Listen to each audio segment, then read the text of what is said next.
Okay, I think we can get started. So I want to first welcome you all to today's presentation, the second part to the Mind-Body series, the role of exercise in cancer. My name is Kyle Jackham, licensed social worker and program coordinator for Crossroads for Hope, formerly known as Cancer Support Community Center, New Jersey.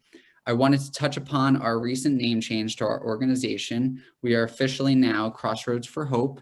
Like I said, formerly known as Cancer Support Community Center, New Jersey. Our mission and our programs and services we offer are still the same. We are just with a different name attached. If you do have any questions regarding the recent change, please let me know and I can provide you with some background information via email. However, for the ones who are new to our organization and were not able to attend last week's part 1 of this series, we are an independent 501c3 nonprofit organization located in Bedminster, New Jersey. We serve anyone who is impacted by cancer, no matter their diagnosis, staging, or how they're impacted, that reside in the state of New Jersey and the wider area. Our mission is to empower all people touched by cancer to take control of their health and well-being through access to resources and program of support, education, well-being, and hope. We provide an array of programs from group support to health and wellness classes to educational workshop like today's presentation. Christina Klymasz is an occupational therapist that specializes in neurological and cancer rehabilitation and has worked in rehabilitation settings, even telehealth. Her master's in occupational therapy is from New York University, where she specialized in cognitive rehabilitation. As an advanced clinical specialist in a large hospital system, she served on a national clinical advisory team to educate therapists on the incorporation of yoga techniques with COVID-19 patients.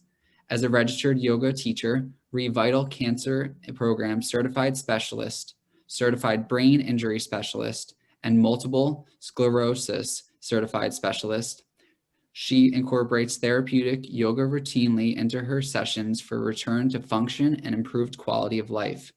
Christina has completed the mind-based stress reduction program and routinely utilizes mindfulness and meditation with patients for management of anxiety, stress, and fatigue.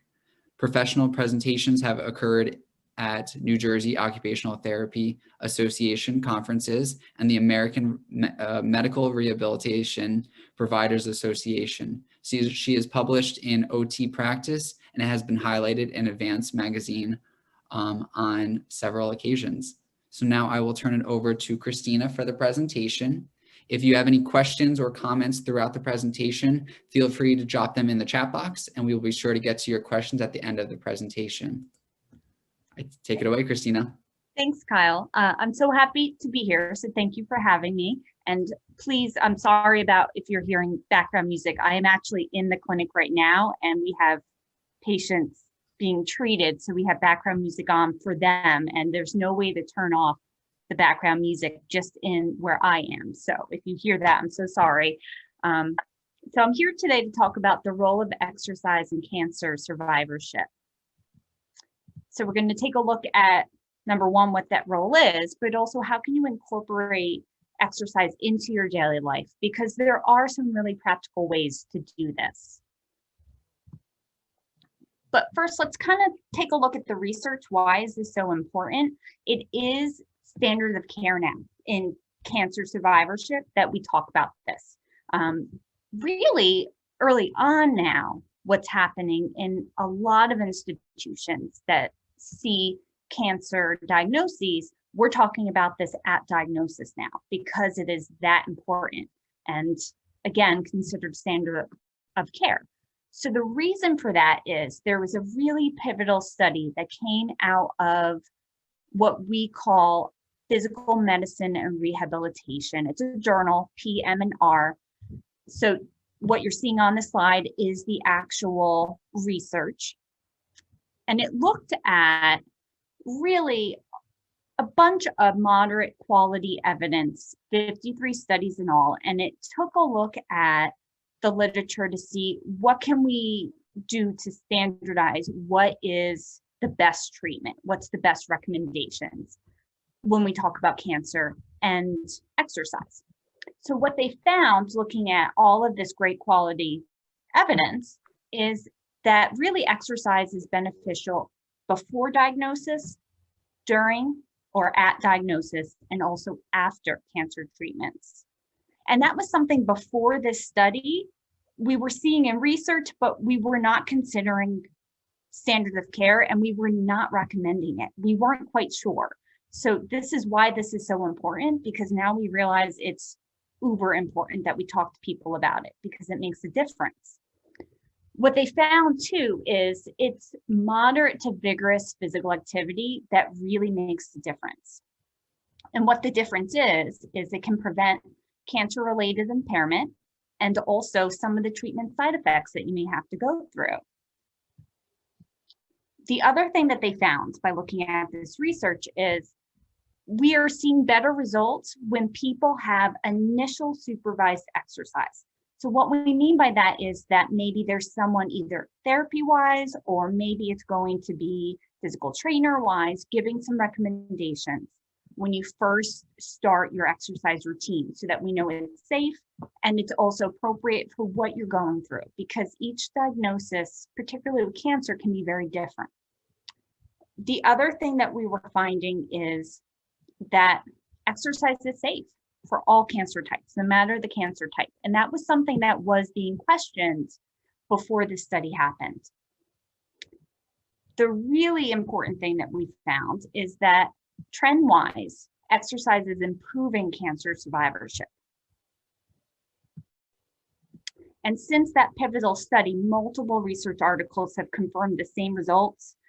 And we're just seeing more and more research articles confirming that same thing, why it's so important. So now, like I said before, this is standard of care that we recommend this.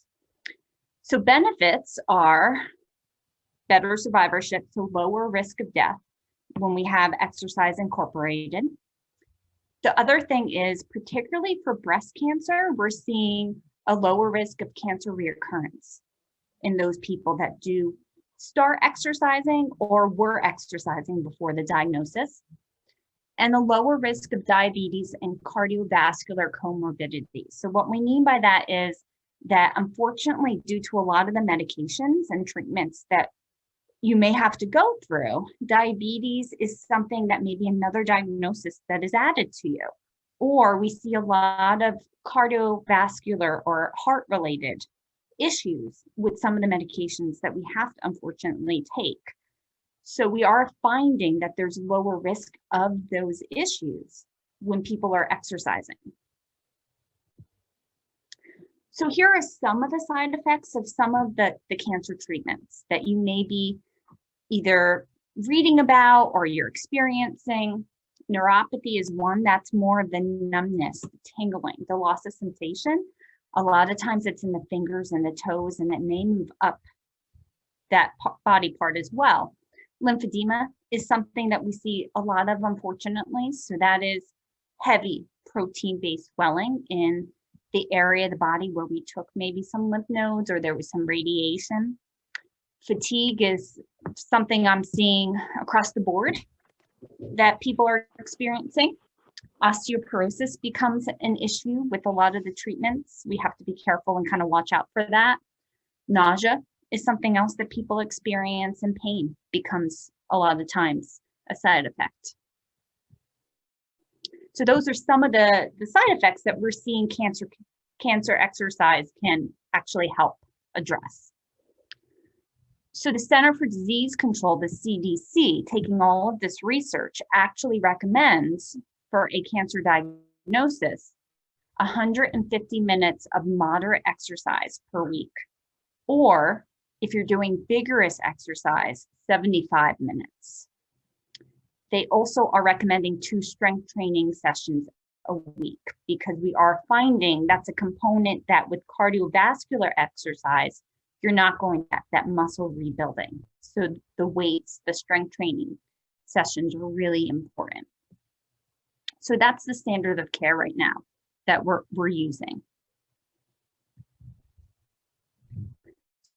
So what about the cancer organizations? What are they recommending? Well, they're recommending the same thing. American Cancer Society has read all this research, is backing all this research, And on their website, if you talk to the representatives, they're recommending exercise to decrease fatigue, to decrease any depression that may be going on. They even are posting on a lot of areas of their website that it prevents reoccurrence of cancer, particularly in breast cancer. We're finding that's a really new pivotal area of the research that's coming up. And they're advocating as well for the CDC guidelines. That's the American Cancer Society. Cancer.net, which is similar to the American Cancer Society, they're recommending the same CDC guidelines, and they highlight on all their literature that exercise will help lower the risk of side effects of a lot of the treatments that you may have to undergo with cancer. It improves sleep. It can decrease falls. There's a lot of research showing a decreased fall rate when people are exercising after a cancer diagnosis. And it can also decrease your hospital length stay. So if you have to go into the hospital for any of your treatments, or there's a side effect that you're dealing with that unfortunately you have to go into the hospital for, we're finding those that exercise, they have shorter hospital stays because they're healthier. And we're also finding that they don't a lot of times have to go into a more supportive care, healthcare type setting after the hospital, like a subacute and assisted living facility for a short amount of time. They can go home, which we're seeing very, very significant research showing. We're also finding that exercise can help make your cancer treatment more effective. That's what we're finding in the research as well. The American Institute for Cancer Research advocates for those same CDC guidelines. And they are putting on almost all of their literature, if you take a look, move more and sit less. They are highly advocating just to move a little bit more. And they have on their website more than 20 research articles highly recommending exercise for cancer survivorship so that you can look at the research, which is really nice. So when should you start exercising? Well, if you are at that stage where you're at diagnosis, that's a great time to start exercising. Like we said before, you can decrease your time spent in the hospital after your surgery. You're going to decrease your need to go to a more intense form of healthcare after that hospitalization. But what we're also finding is through the treatments that you may have, chemotherapy, radiation, there are a lot of nausea, a lot of times reported, a lot of fatigue, imbalance, and weakness sometimes. And we're not seeing those significant side effects, or they're a lot less when someone is exercising. If you're after all the treatments, you can absolutely start exercising. What we're finding in people that start after their treatments is that they actually lose a lot of weight, or they may keep off excess weight. Excess weight is actually being linked to a reoccurrence in particularly breast cancer and colorectal cancer. So now a lot of times we're recommending to patients to make sure that they're maintaining that healthy lifestyle with exercise and a balanced diet, because we just know numbers wise that you're more at risk for reoccurrence because of that excess weight. Fatigue is significantly improved after treatments when there's some exercise. We're also finding exercise improves cognitive impairment. Now, we're not saying we're fixing it with exercise, but exercise does actually allow for more oxygen and blood to be brought to the brain, which is an essential nutrient for the brain. So we are seeing that some of those cognitive impairments are not as significant in those people that are actually exercising. And with exercise, you're going to stay a little bit stronger. So you may not have future hospitalizations, whereas someone that doesn't exercise, we are showing numbers wise in research that they do have future hospitalizations after treatment for weakness, imbalance, side effects that can happen.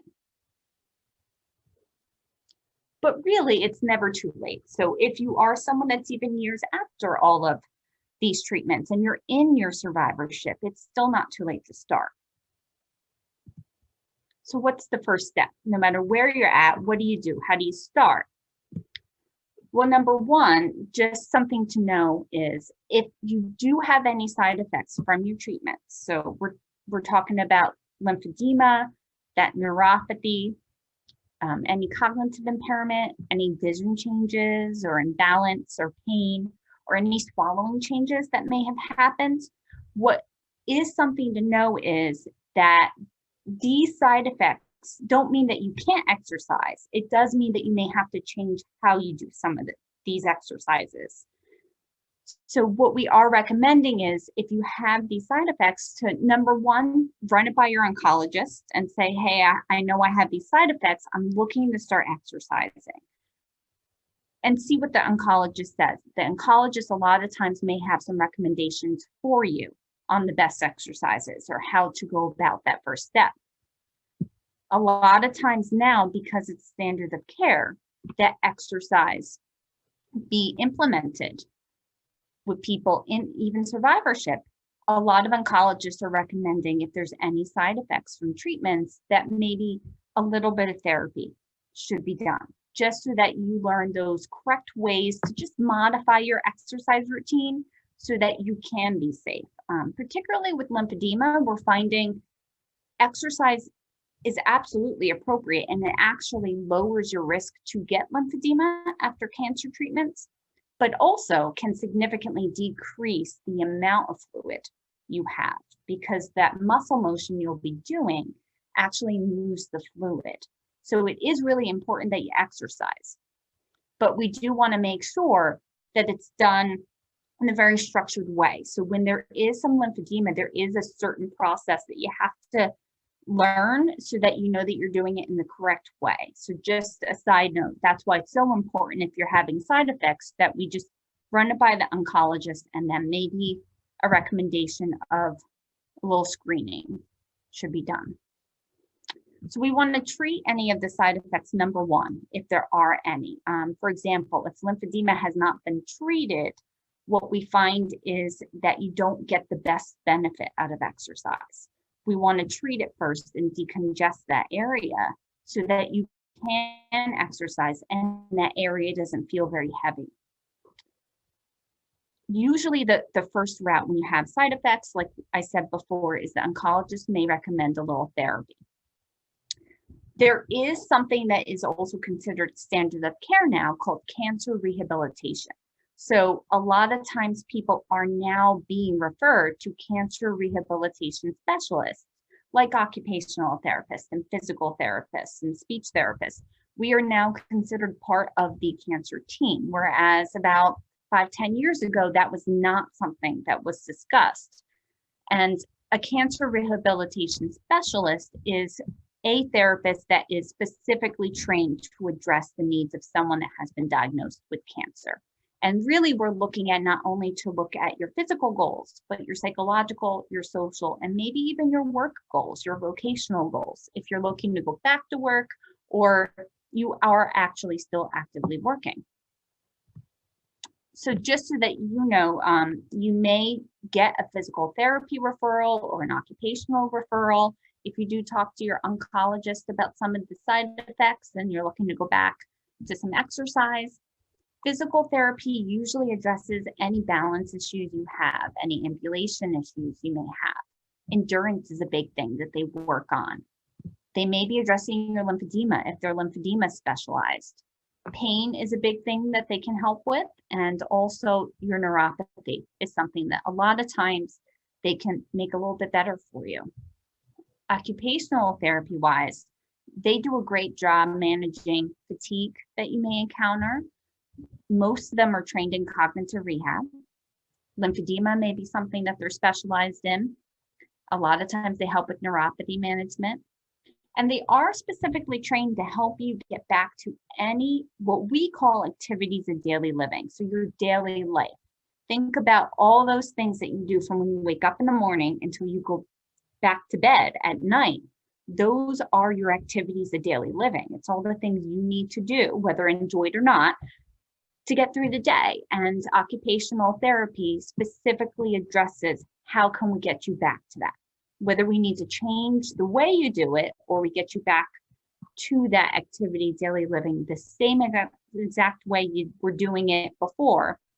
They can help you with that. They also are specialized in helping with any vocational retraining that you may need. Speech therapy wise, you may be referred to one if there's any swallowing issues or some word finding changes. They do specialize in cognitive rehab, a lot of them. Or maybe there's some facial muscle strengthening that needs to be done. They can help with that.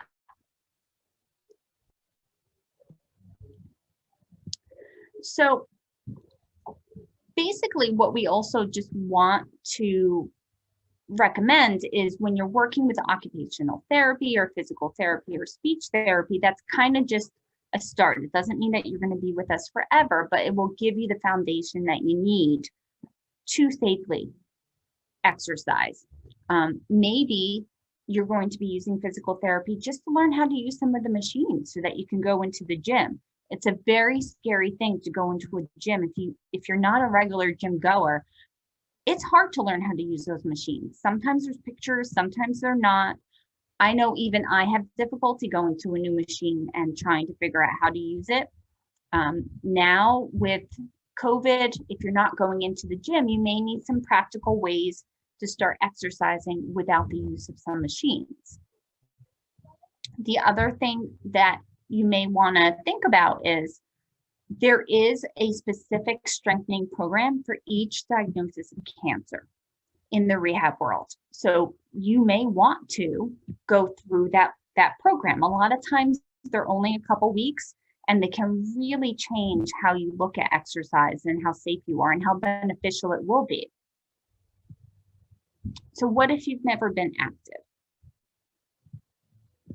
Well, start small. If you're not someone that was big on exercising before, we don't want you running a marathon. Maybe it's going to be that you're going to choose to do walking or running or biking, and it's going to be very small increments, and that's okay. Maybe you're going to start just by walking to the end of your block or the end of your hallway. That's okay too. And then every 4 weeks, what's recommended is that you add a little bit to your distance, and it's up to you to choose how big that distance will be. Maybe it's too cold outside. There are mall walkers even still, so you can go into the mall early on before it opens and you can be in the heat and walk around. A lot of times what's nice to see is people that do a lot of mall walking, they get to know each other. There's usually a couple people in the mall walking at the same time. And then at the end, a lot of times there is a coffee shop that's opened in the mall or some type of beverage place where you can grab something to drink. Maybe you're going to meet up with a couple of the mall walkers, but it is kind of a nice enjoyed activity to get you out of the house and also stay active. Maybe you don't have sidewalks. There may be a school with a track that you can use.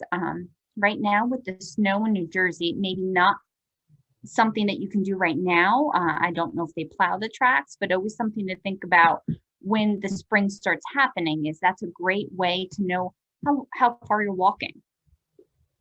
You could even just purchase from Amazon something like the picture in the corner of the slide. That is a foot or a hand cycle. You either put your hands on it or your feet and you just cycle. You can do that watching TV. Some people will do even just during the commercial breaks. So what about being bored when you exercise? So that's the one thing people will tell me is, well, I would love to walk or run or bike, but it's boring. And I totally can appreciate that.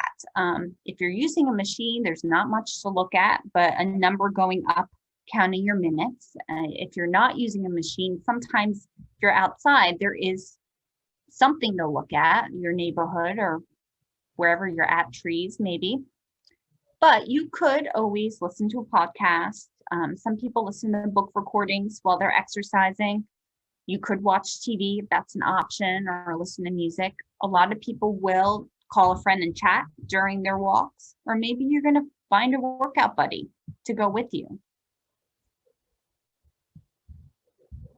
If you are looking for a guide just to help you, there are personal trainers and physical trainers that you can get at almost every gym that will help show you around, show you the machines. They'll also show you what would be a recommended routine, recommended weight. So that's always an option.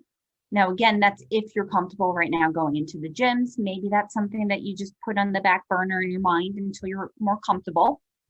There are virtual guides right now that are going on in replacement of people going to the gyms. So on YouTube, if you can get to YouTube on your computer or your phone or iPad, you can actually look up in YouTube videos from Massachusetts General Hospital and also the Mayo Clinic, and they've got guided videos for almost every diagnosis known to man to walk you through a free exercise program. And they're amazing. I actually have done a couple of them and they're really great. And it's free. And you can do it inside your house, which is nice.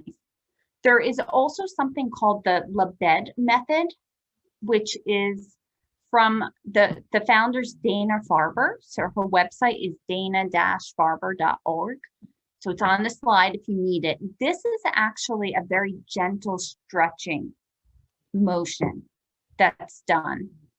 And it's a program that usually is free. Depending on the website you go to, if you're not going to her website, and there may be a charge, I don't know.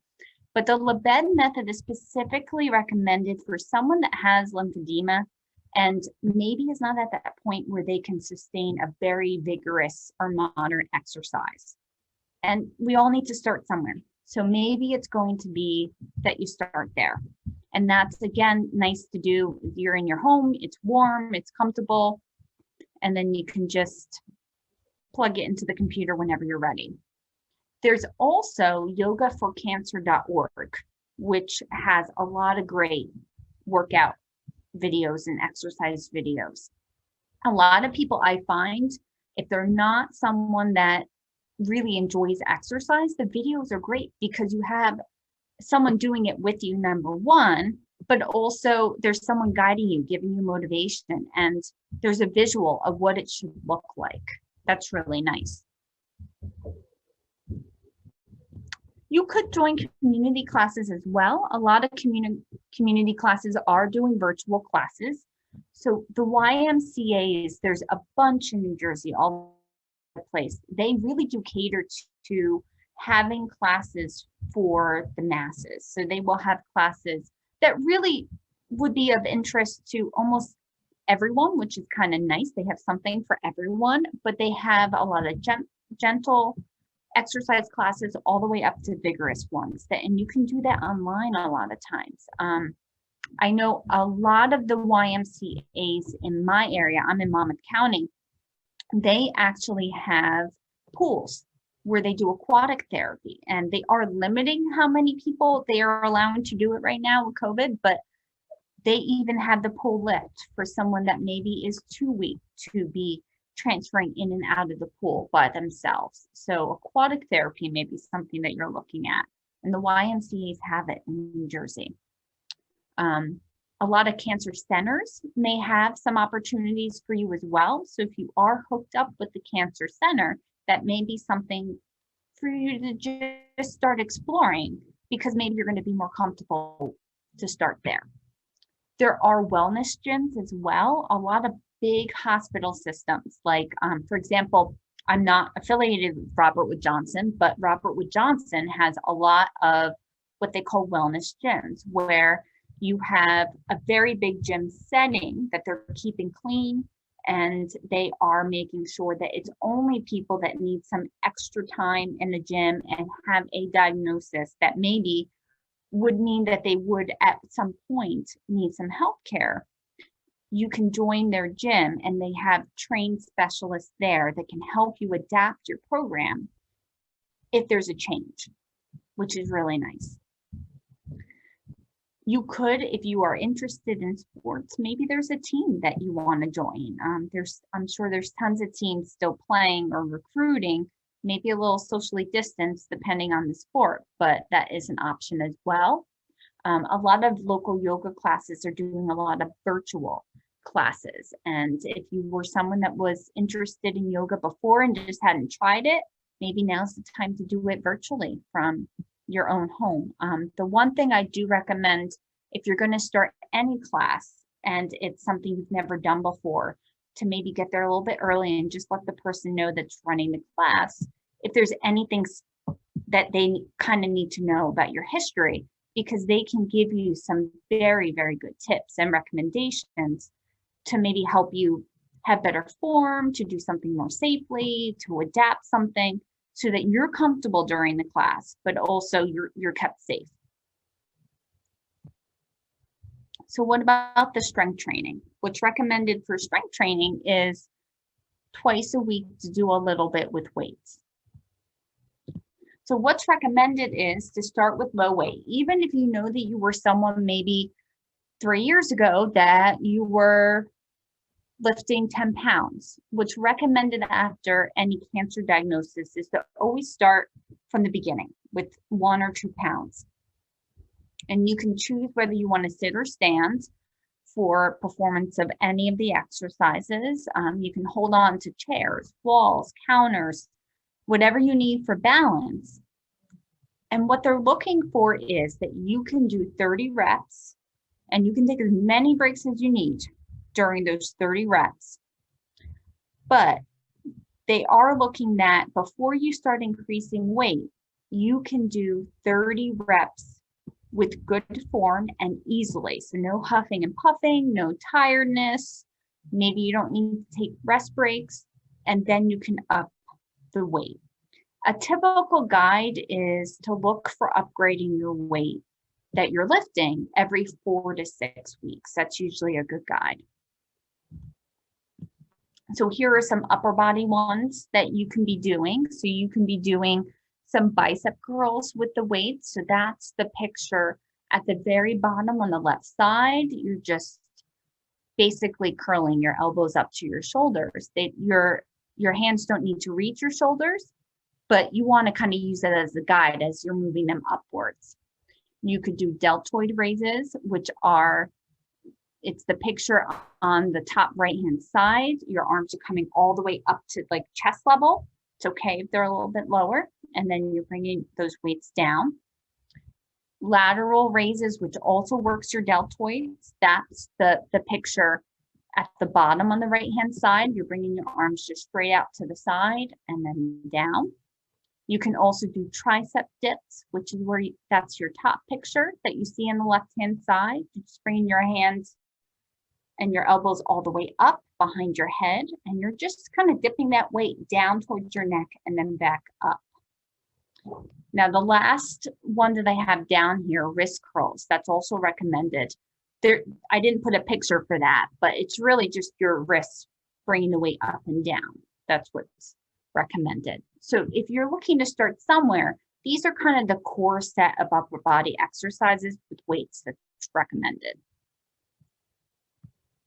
Now for the lower body, what's recommended is calf raises. So that's the top picture that you see. So if you're standing or sitting, doesn't matter.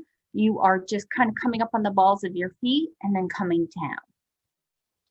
Marches are recommended. So that's the very bottom picture on the left-hand side. You're marching, you're lifting your knees up.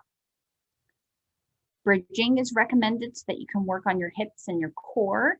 So that is the middle picture. That is where you're lying down and you're bringing your hips up towards the ceiling and then bringing them back down. And then lastly, what's recommended for the lower body is going to be squats. So that is going to be that picture on the very end on the right-hand side. So you're trying to stand up straight and just bend your knees and bring kind of your butt towards the ground. You could do these against the wall. If there's any issues, you can hold on to whatever you need for support. That's fine. So those are the core exercises that's recommended, and that's a great start. And all you need to do is just keep increasing the weight and you'll get a better workout every time you do it. Now, what if you're already active?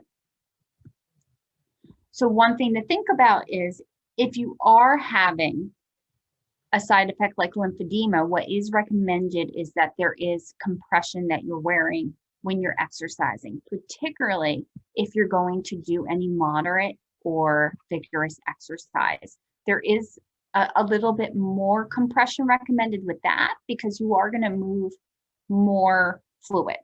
So if you do have any lymphedema, we do just want to let you know, you do want to just make sure your compression is where you need it. You may just want to make a quick call to your therapist if you have a therapist treating it, because that does make a difference. So what are the practical ways to add in exercise? You can always start with just parking further from where you are and walking into that store, that business entrance. Maybe it's taking stairs instead of taking the escalator or the elevator. One thing to really know is that you do need to make exercise part of your daily routine. It's one of those easy things for us to push off and say, oh, I'm going to do it later. Oh, I'll do it tomorrow.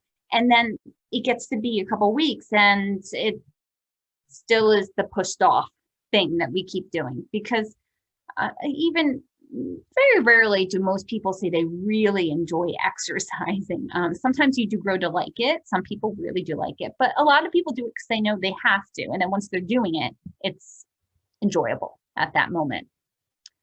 Maybe it's just going to be that you're exercising during commercial breaks. That's fine too. But what is really important is that you do kind of have a plan and structure it in to your day. Maybe you're waiting for someone and maybe you're going to do a couple exercises while you're waiting for them. If you have a pet, that's a great way to add an exercise, because a lot of pets, like dogs, they need to be walked. So you can add in walks with the pet, and that will keep you on the schedule, because a lot of times dogs have a set routine, and that really does mean that you have to take them out. They're expecting it. Maybe when the holidays come by, maybe you're going to be walking to take a look at the decorations. That's always a nice thing. It gives you something to look at. If you have kids, grandchildren, playing with them is always a great thing, because it's exercise. It's going to tire you out. And it's amazing to see how they never run out of energy. So you will definitely have your vigorous or moderate exercise by playing with them. There are apps also that will remind you to move and stand up and get active. One app is called Stand Up, and it does actually have the exclamation point after the name, just FYI. This app is going to remind you at an interval that you set to stand up and move. And you can get this for your computer. You'd have to go to the website for it, or you can get it for your phone and your iPad. There's a couple other apps. There's Move, which is going to remind you to move. Stand app, which is just going to remind you to stand up. And then there's Randomly Remind Me, which is where you can actually have the app remind you to exercise and put that into your day. Most of these are free, which is nice. So what about the body and the mind? Because that is also something to think about. Exercise is great for the mind, but there's other types of things that you want to think about when you're exercising. Not only are we saying that it's great, but it's going to decrease blood sugar, which is really nice. So that's why there's the link with not being at risk for diabetes. A lot of these medications, like I said before, that you may be on, may actually put you at risk for diabetes. But if you're exercising, you may be able to maintain an appropriate blood sugar so that you don't actually get that diagnosis. Exercise will also decrease hypertension. It can decrease stress, which I'm sure we all kind of know, but also it can decrease pain. And this is a hard one when you're in pain. The last thing you want to do is move. And I can appreciate that. But what we're finding is when we look at the pain research and literature, and we talk to people that are in pain, if we can get them to move, even gentle motion, their pain diminishes. So that's kind of really interesting. And also exercise can boost your immune system as well. So you may not be as You may not see that you're getting a cold every year because we're boosting your immune system. So those are the benefits of just pure physical exercise. What we're also finding is meditation, which is an exercise for your brain itself. It has these same benefits. It can decrease your blood sugar, your hypertension, decrease your stress. Pain-wise, what we're finding, people that meditate, they actually train their brain to view pain in a very different perspective. So pain is not viewed as painful as it once was. And it's really interesting. The first really good, great evidence to come out of the meditation world, actually they used pain management patients. And it was amazing to see the results. There were significant results. So meditation can be not only a brain tool and a cognitive tool, but may also help your pain. We're also finding that meditation boosts the immune system as well as regular exercise. The reason for meditation boosting your immune system is because what we're finding is you have less reactive responses to things going on, you're less stressed, and that means that you actually build a stronger immune system. So not only do we need to exercise physically, but we also need to exercise our brain as well. And a lot of the same effects can happen with both. And just imagine if you're doing both, you're doubling your effect. So here are just a couple types of meditation. There's no right or wrong meditation type. Transcendental meditation is where you get some type of word or phrase that you're going to repeat again and again and again to yourself, and you're focusing on that phrase or that word. Mindfulness meditation is where you are choosing to pay attention to something for a specific time period. Let's say you choose to meditate for a minute. You're going to choose to pay attention to what you chose to pay attention to for a minute then. And the other part of mindfulness is that you're not judging. So what we mean by that is if extra thoughts come into your mind, you're not beating yourself up over it. You're just recognizing that it happened and you're redirecting to what you were paying attention to. For the most part, typical mindfulness meditation will have you pay attention to how it feels to breathe, or a sound, or it could be it's having you scan every part of your body and you're paying attention to how you feel. So there's a couple different types of mindfulness meditation. What we're finding with mindfulness meditation is not only are you getting a lot of the effects that we just spoke about, but it's also rebuilding brain cells, which is amazing. There's tons of research right now, and it's good, great evidence research. A lot of it's actually coming out of JFK Hospital with brain injury, showing that people are rebuilding brain cells with mindfulness meditation. So it's a great cognitive task to do. Mantra meditation would be where you have your own mantra, or maybe you're going to read a mantra and use that, and you're just repeating it or listening to it. If you choose to go on, let's say, YouTube and find a mantra and listen to it. A spiritual meditation is going to be you paying attention to, maybe it's going to be praying. There's a lot of different spiritual practices that you can be doing, and that can be a form of meditation. Movement meditation, a lot of times yoga is considered a movement meditation. The one part that we're kind of saying is different than regular yoga is usually when you go to a yoga class, it's a lot of motion and you're paying attention to how you're moving and how you feel, but it's a group practice. Depending on the class you go to, there could be some crazy stunts that they're doing. Movement meditation has yoga poses, but you're doing them very slowly, and you really are paying attention to how it feels to move. So you're really not doing it so much for the physical impact that maybe some regular yoga would be. So just FYI, that's what they mean by movement meditation. You're paying attention to how it feels to move, and it is pretty slow. Progressive relaxation is where you take kind of a sequence through your body. So you're going to pay attention to how each part of your body feels, but you're going to start either at the top, so your head, or the very bottom, your feet, and you're going to clench your muscles in that area and then release them. And you're just going to do that sequentially down your body or up your body. Loving kindness meditation is a meditation where you are actually thinking about and showing kindness to yourself and to other people. There's a lot of guided loving kindness meditations. All of these can be free. You don't need to take meditation classes if you're financially strapped. YouTube has thousands of free guided meditations. These are just a couple different types that you can put in. Maybe give them a try and see which one you like. There is going to be one that resonates with you. You can go to YouTube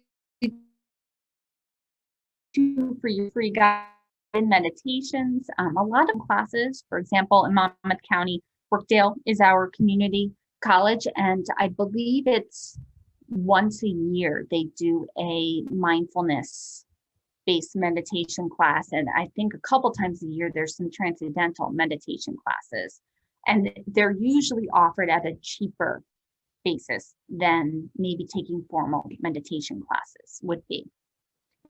Maybe you have a friend that meditates, maybe you join them virtually or in person. There are CDs that can guide you through as well if you're looking for that. And there are tons of podcasts that you can get, a lot of them free, that will guide a meditation. There are apps. There's always an app for everything, right? So here are a couple. Insight Timer, the first one, that is probably the best one that's out right now. It used to be free when it was going through its trial. Insight Timer actually started out of a research project. So the first year or two, it was free because they were collecting data and doing research on it. Now that it is no longer in that research process, I think there's a fee of like $1. I did hear recently that it's only available now through iTunes. There isn't an Android version. So that may be something to just keep in mind with Insight Timer. But the nice thing about Insight Timer is they have thousands of free meditations, but they also have free meditations from very big names in the meditation world, which is really nice that it's free. There is a timer that you can use if you just want to meditate and be with your own thoughts. You can do that and set the timer. You can also track your meditation, and there's a journal portion. That's kind of nice. And there are alarms as well in Insight Timer. Some of the other ones have some alarm and reminders as well, which is nice. A lot of people like Buddhify and Headspace, but they're all really good, the ones listed. Most of them are free. So it may be worth it just to try it. If it's free, there's no harm if you don't like it. You can always delete it. And you really don't need to meditate for a long time to see a benefit. 1 to 3 minutes a couple times a week is really all you need. If you build up to longer, that's fine too. What we're finding is in the research, people that do meditation consistently, even just for a minute, a couple times a week, they are actually reaping all the benefits that we just spoke about. Unfortunately, if there's inconsistency, we don't see the same benefit. So it is something that you have to make a habit, and kind of like exercise, you run out of the habit. Life happens. Unless we schedule it, it is a really easy thing to kind of put on the back burner. Some people will do this during commercial breaks sometimes. Some people will do it right before bed, becomes part of their routine, or maybe you're going to do it right when you wake up. But making it part of your routine really does help.